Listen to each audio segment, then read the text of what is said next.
Ideal Protein is a doctor-designed, coach-led ketogenic weight loss protocol that uses food as medicine to empower you to lose weight and live your healthiest life.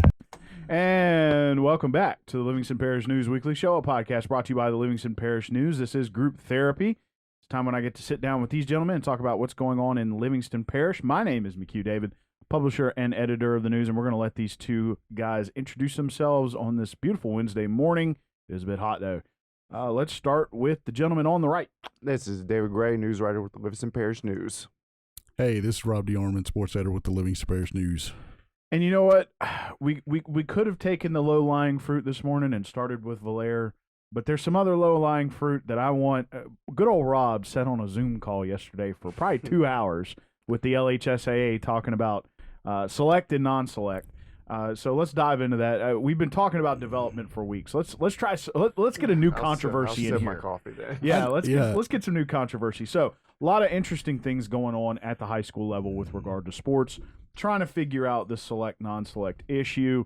As we can tell, it's a little contentious. You were giving us a little bit of the details earlier before we started. So first and foremost, tell us about some of these changes that are coming down, and the changes have already changed. Yeah, but it's taken place. It's one of those deals where basically what happened last week at the executive committee meeting for the summer for the Louisiana High School Athletic Association was a redefinition of what a select school is. Basically, in a nutshell, what they did was they changed the definition of what a select school is.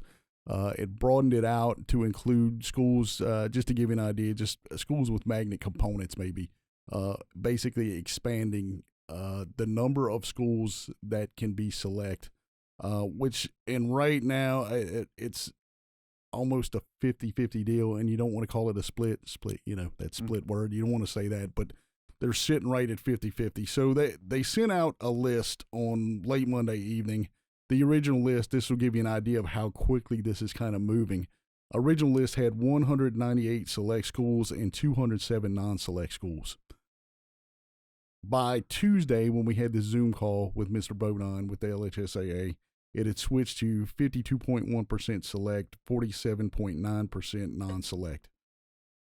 That's a result of schools having the ability to appeal. They have until June 21st to appeal if they agree or don't agree with where they are on those lists. So it's a very, very fluid situation. How does this impact the schools in Livingston Parish? It doesn't. None of them moved. They're all still non-select. The most it's probably going to affect them is the playoff pairings, which could change depending on how these schools, how it all shakes out, which is, we won't know probably and I'm going to use football as the example, we probably won't know what a football bracket looks like until Mr. Bodine said late August, early September, whenever they have another meeting with the executive committee. Very fluid situation. We'll see what happens. The other part of this was that they decided to go with championships. If you guys recall, major sports championships were separated, non-select and select this year. They decided to bring those championships back under the same umbrella, under the Athletic Association's wing, to kind of keep everything, I guess, you don't want to say status quo, but to bring everything kind of back together so it's under the umbrella of the Athletic Association. Gotcha. So we're going to be looking really almost into fall before we get a full idea of what this picture or a full picture of what this new idea, these changes will have. What you're probably looking at is, the seasons are going to be starting. Seasons will be underway in some way, shape, or form by the time, so teams won't know until this thing comes out what those brackets are going to look like for their teams. So, are you looking at a 32-team traditional bracket, or are you looking at 24 or 16? It's all going to hinge on how these schools shake out at the end of the deal. Or they select, non-select, where they go. But I think the deal is to kind of bring some, I guess, equity to it. And looking at these numbers, you're looking at, it's almost 50-50 balance there, I guess, is the word to use. Sure, and that should probably clear up a lot of the playoff scenarios that we've seen in the past, where suddenly these teams are not playing anybody or getting 3-round buys. That's and stuff exactly like. what Mr. Bodine said. He's like, so there's some of them. He said, I'm just going to be honest. Some of them don't need to be there. He even brought up a scenario where you would use your PowerPoints, that as they do now to, for your seating, but then to actually qualify and make the bracket, you would have to win a certain amount of games, like they do with the college with the bowl teams. Sure. That was something that he threw out there that it didn't go through, but he said with this in place now, he's hoping maybe that goes through, but that was just something that he threw out as an idea of how things might could work. Sure. So, what we were alluding to is sometimes in the past where, say, Holton in Class B would have, almost a 2, sometimes 3-round bye, and then suddenly, have to come out and play a team that might still not have needed to be there. So maybe doing 16 teams in lower classifications or something like that might work better for the overall feel of, a postseason where, the 16 may have a chance against the 1, whereas the 32 probably just needs to go home. Right. I mean, and the other part is it's some of these teams might have already played each other 4 or 5 times. Then you throw in the cost it's going to take to travel and then probably lose, not in a good way. And when he talked about the experience, but he said when a team has 3 wins and 28 losses, do you really need to be there? Sure, and David, I saw you smirking, but before we move over to Valera, I will give a local example. It was pre-COVID. I do believe it was the fall of 2019 season, maybe 2018, and we talked about this.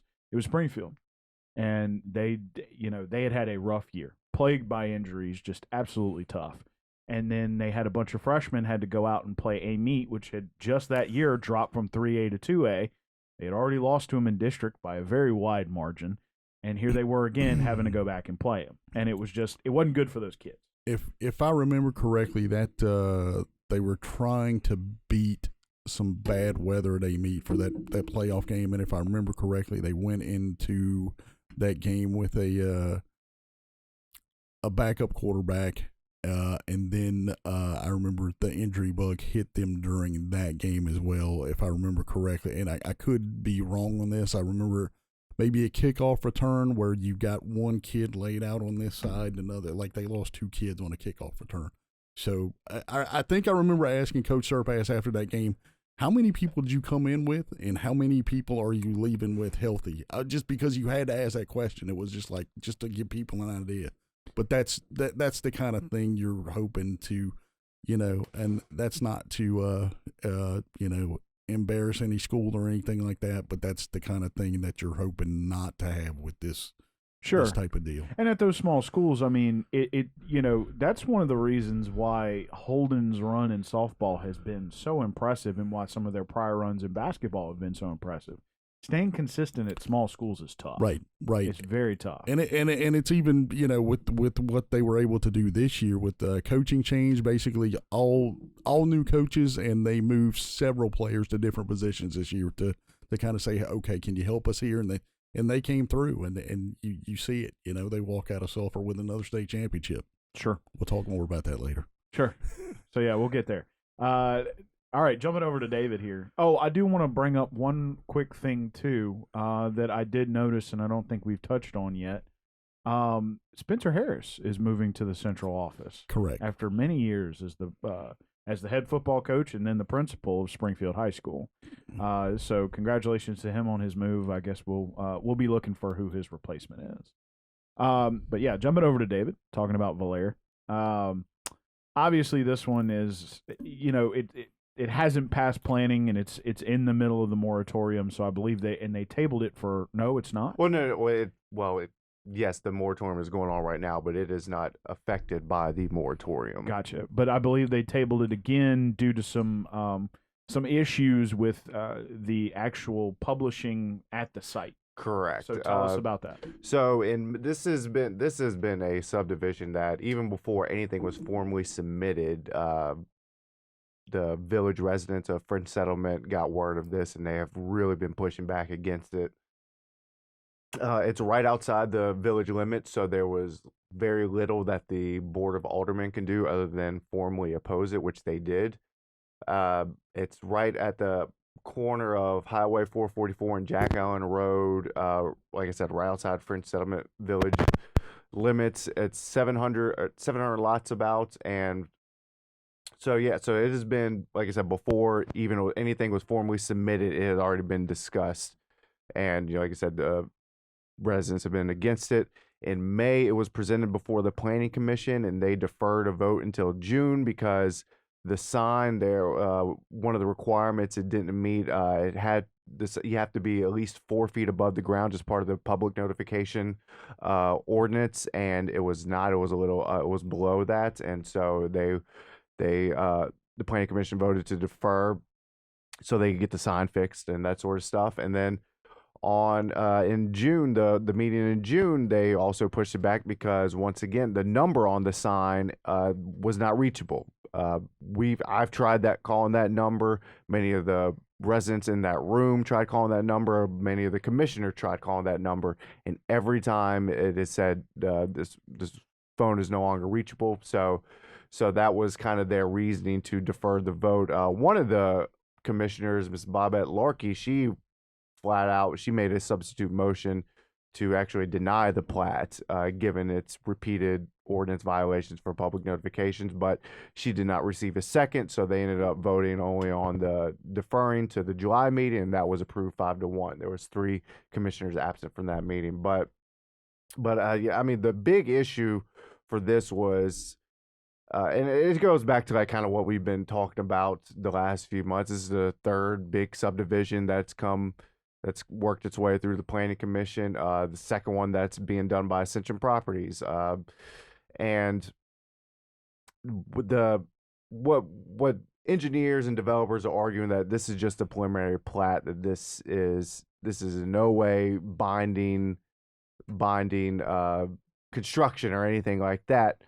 Whereas the residents are arguing that they're not even following the ordinances in place right now. One of the gentlemen who was there, Mr. Gary Idell, spoke, and one of the public notification signs that had to be placed around the property was actually on his property. And he said he went to the clerk of court's office, had documents confirming that it was his property. The engineer said that they went based off the assessor's maps and other reference maps that they have. And one of the attorneys also said that, title work is not necessarily done before, whenever you submit a preliminary plat. God, that word is tongue twister. But yeah, so I mean, that's really going back to that confusion that we've kind of seen the last few weeks of, preliminary plat. What does that mean when you approve it versus when construction is actually going to begin? And so that was the issue. But they ultimately voted to defer it, which means it still will fall under the existing ordinances if it does not have to go back through the whole process again. So Gary Tauber argued that they should vote to approve it, and then once it has to make changes, it would have to resubmit under the new ordinances. But like I said, it was deferred, so they could still theoretically be under the existing ordinances, which are going to be less lenient, more lenient on development than the new ones that are going to be voted on, I guess, tomorrow. We'll see. I mean, the council has a meeting June 9th. We're recording on June 8th, so we'll see if those ordinances get passed. But yeah, like I said, this was the third big subdivision that has really gotten people passionate about having these ordinances changed to better protect the residents that are already living here versus just inviting more to come in to the parish. Sure. So we'll be looking at that. We're also awaiting some kind of more discussion about Deer Run. Yeah, we'll see. We'll see if that happens or not. As you said, we will see. One of the things though that is on the next agenda is that item that Parish President Leighton Ricks vetoed, the 20% density, or excuse me, the 20% reduction in runoff, and then also the density, the and in the ordinance it is 2.5 per acre. That's what they have in this ordinance that is going to be talked about and possibly voted on at Thursday's meeting. If y'all remember, it was voted on. It was 2 lots per acre, and that was one of the 2 reasons why the parish president vetoed it. So we'll see if it stays at 2.5 or if it goes down or up. That's gonna be one of the big ordinances that are talked about in Thursday's meeting.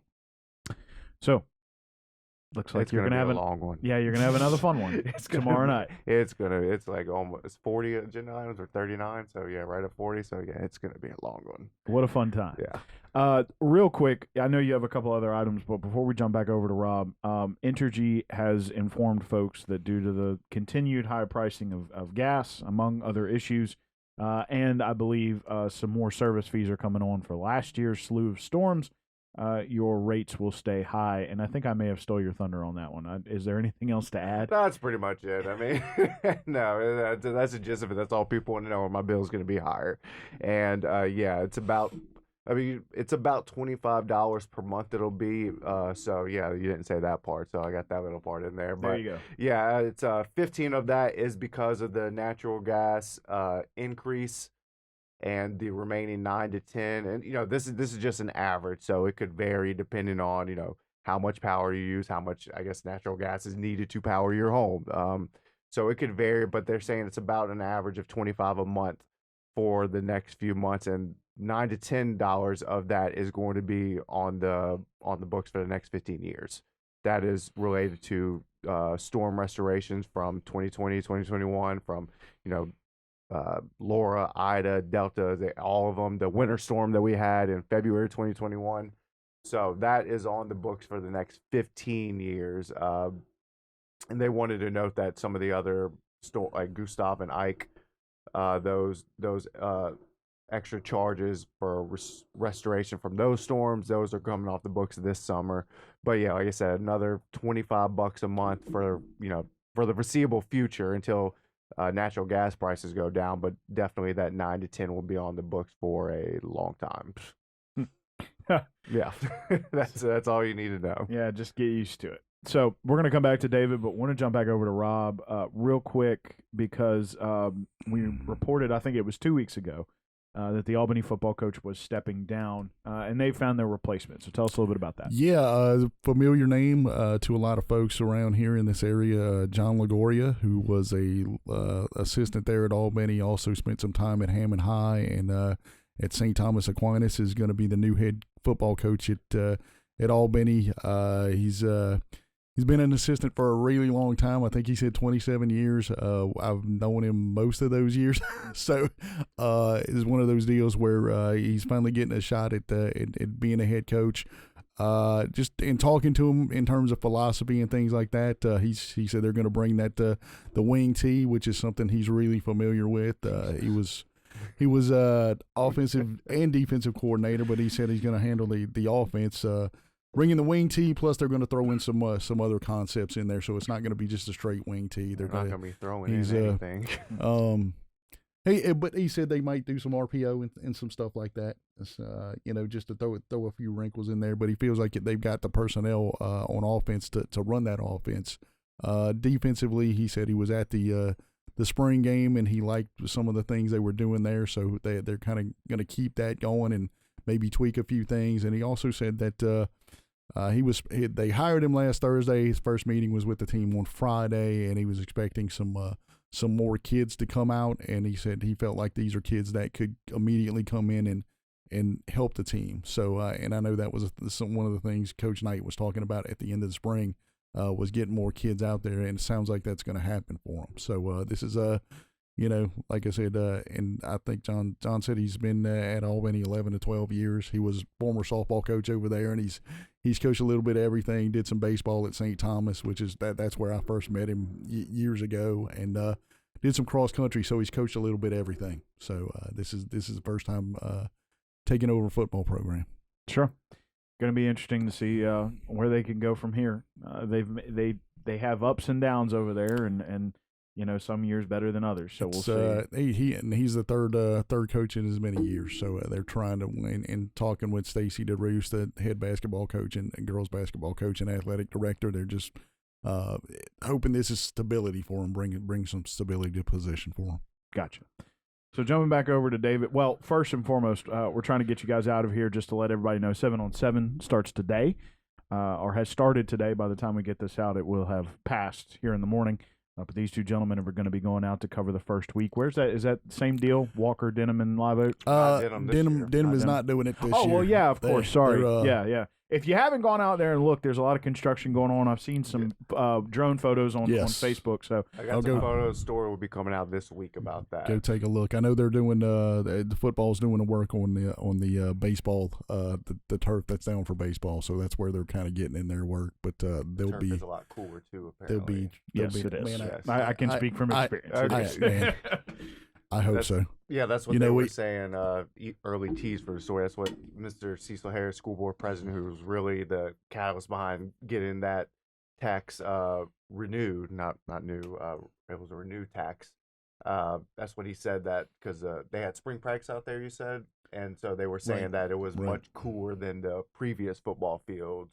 Was the way that the turf is built? It just, I guess the heat doesn't radiate just like pound on the kids as much. When you and I get out there, we don't stand still because you can feel yourself cooking when you stand still. We're constantly moving. That's just part of it. It's got something to do with, they used to have to chop up those tires and put the rubber. They don't have that rubber there anymore. They don't do that. That's what used to, I remember, absorb all the heat, and it also, like, if you got tackled on it hurt. Yeah.